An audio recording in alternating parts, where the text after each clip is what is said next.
ڕاگەیاندنی کۆمیتەی ناوەندی کۆمەڵە سەبارەت بە مەنشوری ڕەزا پەهلەوی و لایەنگرانی و کەڵگوەرگرتنی ناڕەوا لە ناوی کۆمەڵە. ڕۆژی هەینی جەی مانگی مارسی 2023 زانی ڕاگەیاندنێکی بێناوەڕۆک کە پێکهاتنی وێنای سەوداگەری و نان بە نرخی ڕۆژخواردنی هەلپەرستانەی واژۆکارانی لەگەڵ یەکترا لە ژێرناوی مەنشوری هاوپشتی لە 17 بەندە لەلایەن ڕەزا پەهلەوی کوڕی دیکتاتۆری پێشوێران و 5 کەس لە هاوبیرانیان بڵاوکرایەوە. تا ئەو جێگای بە ناوەڕۆکی ڕاستەقینەی مەنشورەکە دەگەڕێتەوە، بچووکترین پەیوەندی بە ئامانجەکانی شۆڕشی ڕزگاری بەخشی ژن ژیان ئازادیوە نییە. ئەم تەوافقنامەیە داخوازی ویسەکانی خەڵکی ستەملێکراو، کرێکاران، ژنان، لاوان، نەتەوە ژێردەستەکان و لەوانە خەڵکی زۆر لێکراوی کوردستان نوێنەرایەتی ناکات.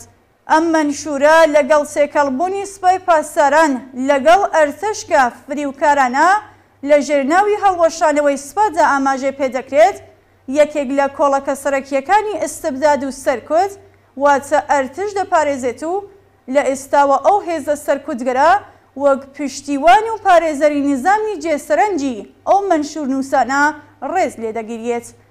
ئەرکی وەها هەر تشێک بە پێ ناوەڕۆکی ئەم تەوافقنامەیە نەک دیفاع لە سنوورەکان لە بەرامبەر هێرشی دەرەکی بەڵکو پاراستنی تەواویەتی ئەرزیێران پێناسەکراوە. گومانی تێدانیەکەم مەنشوری ڕەزا پەهلەوی و یارانی لە بنەڕەتدا مەبەستی ئەوەیە کە لەلایەن زلهێزەکانەوە بەڕەسمی بناسرێ.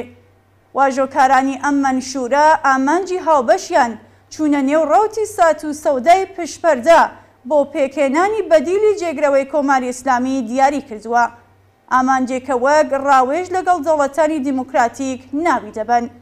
بەم جۆراوان بەکردەوە هەوڵ ئەدەن خەڵک لە چاوەڕوانی ئاکامی ئەو بەناو ڕاوێژکارانە ڕابگرن و ئەوان لە درێژەدان بە ئاخێز و بزوستنەوەکەیان لە مەسیرێک کە گرتویانەتە بەر ساردکەنەوە. بەڵام هەموو دیاردەکان ئەوەمان پێ دەڵێن کە واژۆکاران بە مەنشورەکەیانەوە ئاو هەست دەکەنەوە. ئەوان نە لەلایەن زلهێزە ئەمپریالیستەکانەوە بە گرنگ وەردەگیرێن و نە لەلایەن خەڵکی تێکۆشەر و خوازیاری ڕووخانی کۆماری ئیسلامی بەشدار لە شۆڕشی ژینادا ئەهەمیەتیان پێدەدرێت. بەڵام خاڵی جێگەی سەرنج لە پەیوەند لەگەڵ ئەم مەنشورە و ئەو 6 کەسە کەڵگوەرگرتنی ناڕەوا لە ناوی کۆمەڵە لەلایەن ئاغای عەبدوڵڵا موحتەدیەوەیە. ئاغای موحتەدی کە لە کەمپی ڕاست و پرۆڕۆژاوایی و پۆزیسیۆنی کۆماری ئیسلامیدا جێگای بۆ خۆی و خەونەکانی دۆزیوەتەوە، جەریانی خۆشنێ و معتەبەر چەپ و سۆسیالیستی کۆمەڵە لە بزوستنەوەی شۆڕژگەرانی کوردستان وێراندا کردووەتە دەسمایەی سەوداگەری و زەدووبەن لەگەڵ جەریانی ڕاست و ناسیۆنالیستی عەزەمەت تەڵەبی ئۆپۆزیسیۆنی کۆماری ئیسلامی. نابێ ڕێگە بدرێت مێژووی 53 ساڵەی ژیانی سیاسی پڕ لە خەبات و فیداکاری بە هەزاران ئینسانی گیانبەخت کردو لە ژێردەسەڵاتی هەردوو ئستبدادی پاشایەتی و ئیسلامیدا لەگەڵ بە ملیۆن خەڵکی زەحمەتکێش و ستەملێکراوی کوردستان بەم شێوەیە نابەرپرسانە ساز و سەودای پێوە بکرێت.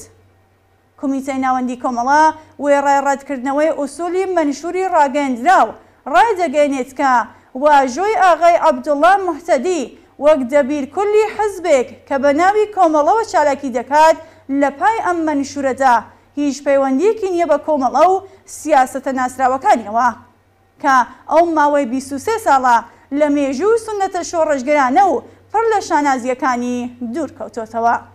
کۆمیتەی ناوەندی کۆمەڵە ڕێکخراوی کوردستانی حەزبی کۆمۆنیستی ئێران شەممە 20 مانگی ڕەشەممەی 1401 11 مانگی مارسی 2023